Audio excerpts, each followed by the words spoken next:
علی رسولہ الکریم اما بعد فاعوذ باللہ من الشیطان الرجیم بسم اللہ الرحمن الرحیم۔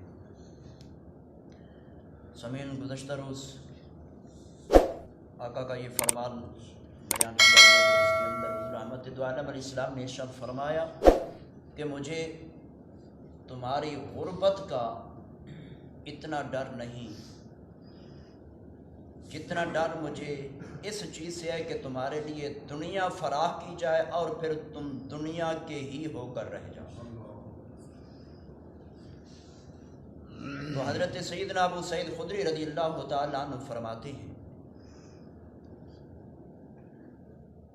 تاجدار مدینہ صلی اللہ تعالیٰ علیہ وسلم آپ ممبر پہ تشریف لائے تو حضرت ابو سعید فرماتے ہیں کہ ہم آقا کے ارد گرد یعنی کہ ممبر کے چاروں طرف ہم بیٹھ گئے۔ سبحان۔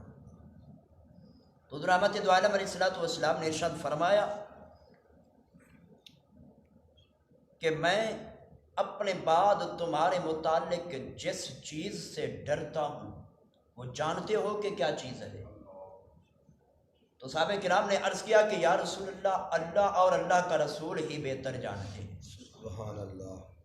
تو نبی کریم علیہ السلام نے ارشاد فرمایا کہ میں تمہارے متعلق اس چیز سے ڈرتا ہوں کہ تم پر دنیا کی زیب و زینت کے دروازے کھول دیے جائیں اور پھر تم دنیا کے ہی ہو کر رہ جاؤ۔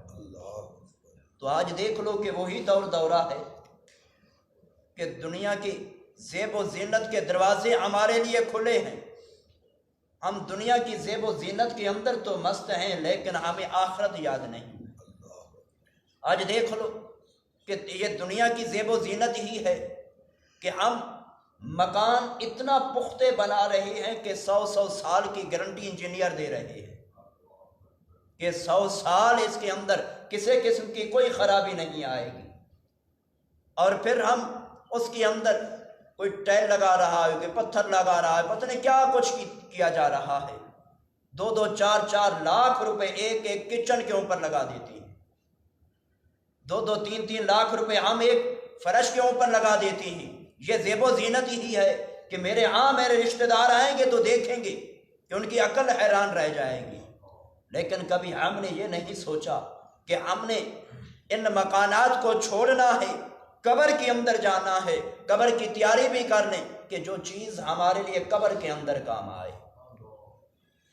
ہم اپنی زندگی کے بجٹ بناتے ہیں کہ یہ بھی کرنا ہے، وہ بھی کرنا ہے، وہ بھی کرنا ہے، لیکن ہم اپنے مرنے کا بجٹ نہیں بناتے۔ اللہ اکبر۔ اپنے مرنے کے لیے کچھ تیار نہیں کرتے کہ ہم نے مرنا ہے، قبر کے اندر جانا ہے تو قبر کے اندر ہمیں کس چیز نے فائدہ دینا ہے، بلکہ دنیا کی زیب و زینت کے اندر مست ہو کر ہم اپنے لیے قبر کے اندر اور زیادہ رسوائی کا سامان اکٹھا کر رہے ہیں۔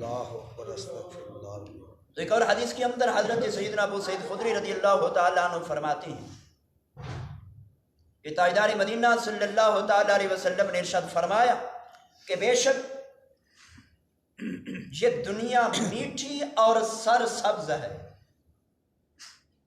فرمایا کہ بے شک اللہ تعالیٰ اس میں تمہیں اپنا خلیفہ اس نے بنایا، کیونکہ رب نے قرآن کے اندر یہ فرمایا کہ انی جاعل فی الارض خلیفہ، کہ آدم علیہ السلام کو ہم نے زمین کے اندر اپنا خلیفہ بنایا۔ تو جیسے آدم علیہ السلام کو رب نے اپنا خلیفہ بنایا تو ایسے ہی اس کی اولاد بھی، انسانیت بھی، یہ بھی رب کے خلیفے ہیں۔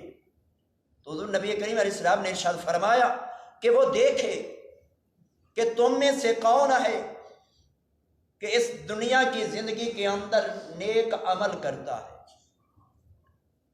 اس نے تمہیں اپنا خلیفہ بنایا، وہ دیکھتا ہے کہ تم دنیا کے اندر جا کر کیسے عمل کرتے ہو۔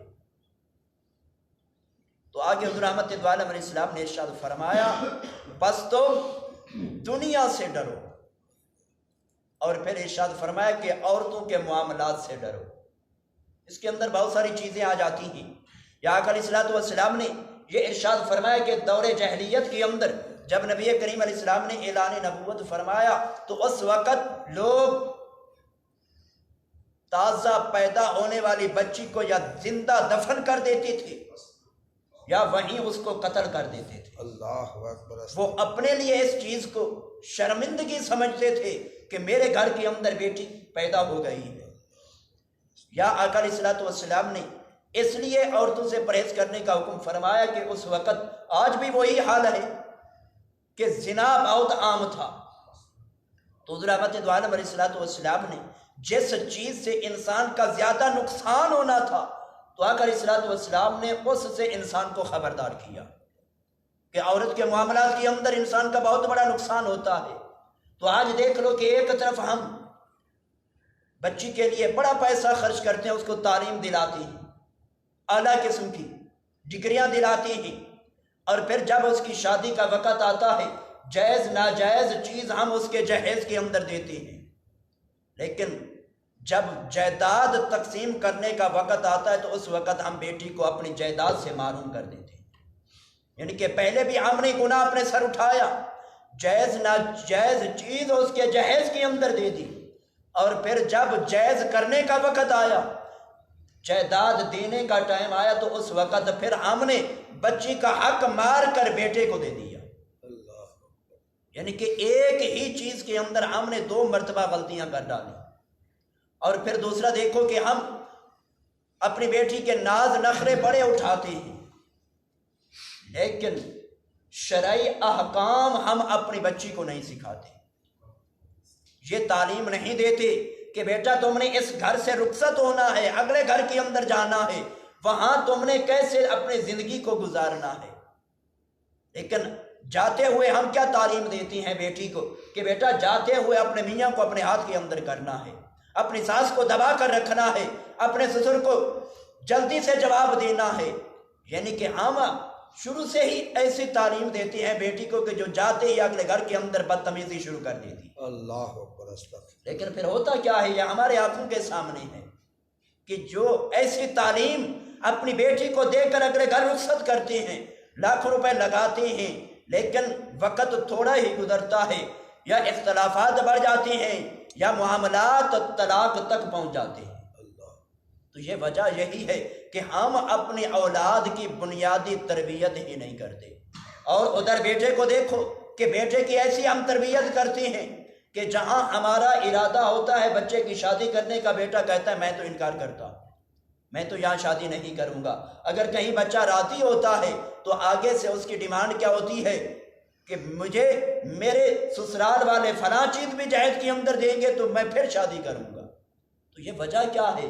وجہ یہی ہے کہ ہمارے لیے جو دنیا کی زیب و زینت کے دروازے کھلے وہی چیز ہمارے ذہن کے اندر آ گئی، ہم نے آخرت کو بھلا دیا، شرعی احکام کو بھلا دیا۔ تو رب ذوالجلال کی پاک بارگاہ کے اندر دعا کہ خالق کائنات آمین ان مسائل پر عمل کی توفیق عطا فرمائے، آمین۔ وآخر دعوانا الحمدللہ رب العالمین۔